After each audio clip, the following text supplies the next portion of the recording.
Aloha, I'm Carolyn Tanaka, and welcome to Virtual Live at the Legislature.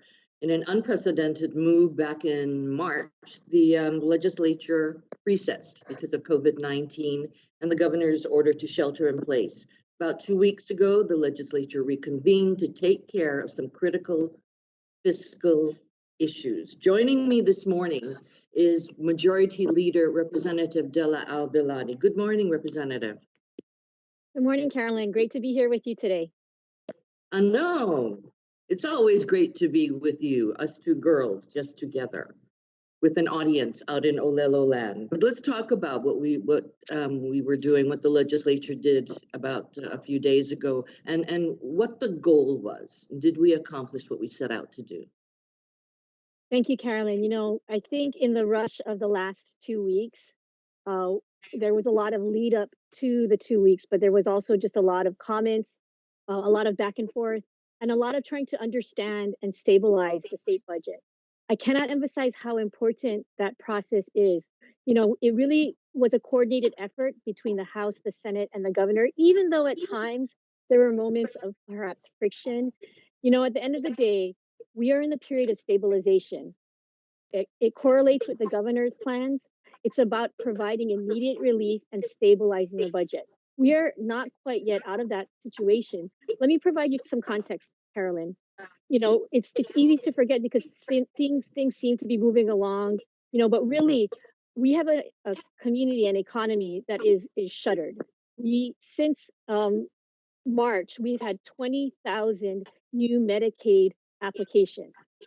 From March to April, we saw over 7,000 SNAP beneficiaries approved.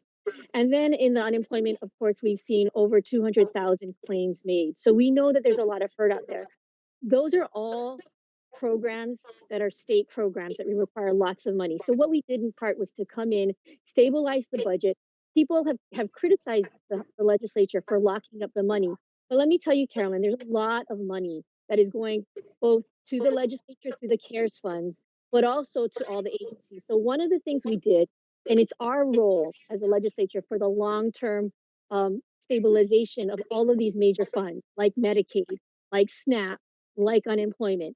So one of the things that we did was we really looked at what we needed to do with the state budget, and we cut the vacancies to provide for the budget shortfall. We allocated monies to where we needed them. We would need them in the immediate term. So for example, in let me get it right, Senate Bill 75, we made sure that we allocated funds from the CARES money to HIEMA in the amount of $40 million. We also made sure that funds were allocated from the federal funds coming down towards the Department of Health to be able to do the screening and the testing and the thermal screening that's going to be needed. Some of that money went to the Department of Transportation, which will be responsible for the thermal screening.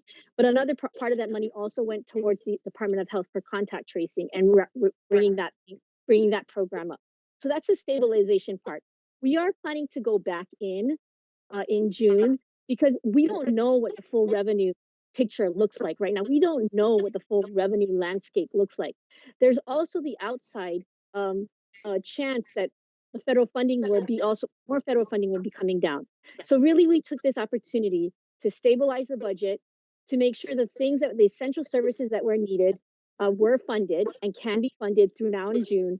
And then we're going to come back and look and reassess. And I think that's the responsible thing to do. Now, there have been calls from other members, from the public, for us to have done more, to have given out money freely to the unemployed, to give out money freely towards more food relief. Well, we did that, but we did that in a way that really respected home rule.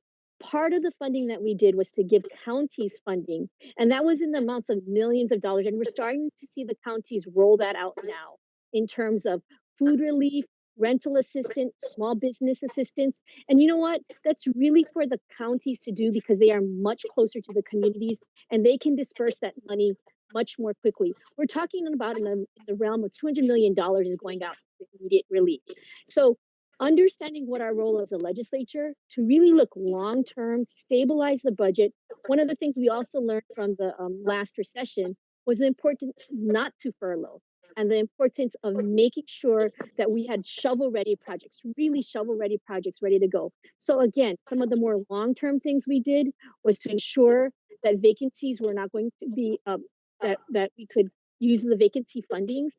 We're going to come back and we're going to look at what vacancies we might need to open up to ensure that we're not furloughing anybody inadvertently. That's the long-term goal. And then the other long-term goal has been the CIP funding. We allocated over $5 billion for CIP because we know that it's going to be those kinds of long-term state investments that are going to, one, provide us the things that we need into the future, but also two, provide us jobs. So those are the things that we did as a legislature. Again, we're being criticized widely out of our circles, but I think that we've done the responsible thing, and we're going to be coming back in June to, again, continue to look at how do we stabilize our revenue picture while also planning for the future. That was a lot. Yes, I mean, you answered all my questions, so, I'll just go. No, no, but I'd like to, can we? No, there is a lot. There is a lot to absorb there. But the thing I want to emphasize, and I wish that we would look at it in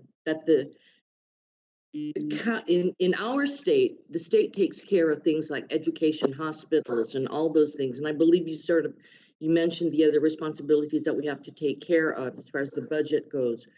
And so I don't think people kind of understood what all your responsibilities involved. Would that be a correct assessment? I think that it is confusing. One of the things that I think we're learning from this pandemic is kind of where all our roles are and how best we can coordinate that. And I think that's what I really like about the approach that the House is taking. In the House Select Committee, we're looking at these large areas that we have to move forward in. It's going to take us understanding what the funding mechanisms are from the public side, but it's also going to take us to understand how we need to partner with others in the future. And yes, those big areas like education, healthcare, those are all in the main responsibility areas of the state. And so those are the things that we're keeping our eye on. Let me talk a little bit about education. Another reason why it's going to be important to come back in June. There was a huge amount of money that was just given to the Department of Education and bypassed the legislature and the governor in the tune of about $43 million. There's a lot of questions about how is that money going to be spent to ensure that our schools can open up in August, right? Think of all those teleworking parents out there. We love the fact that we can telework, but it's hard when we also have to take care of children. So that's another example where the legislature will exercise its oversight come June. We need to understand how the Department of Education is spending that over $40 million in addition to the general funds that we've already allocated to them in our supplemental budget. Again, these are long-term things that really have to take time for us to look at, and the legislature stands ready to do all of that. Well, you got a lot ahead of you, and I know you're coming back. You're talking about coming back in mid-June, so we will be talking to you through the end of that month, I'm pretty sure. But thank you for joining us this morning, Representative Belatti, and thanks to all of you for joining us again on Virtual Live at the Legislature. Aloha. Thanks, Carolyn.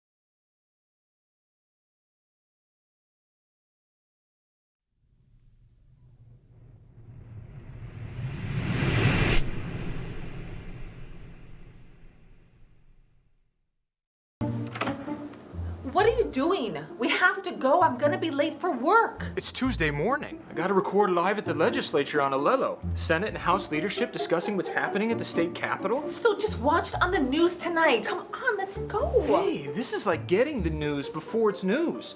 If only I could get this remote to work. There. Can we go now? No DVR? No problem. Watch Wednesday evenings at 7 p.m. on Channel 49.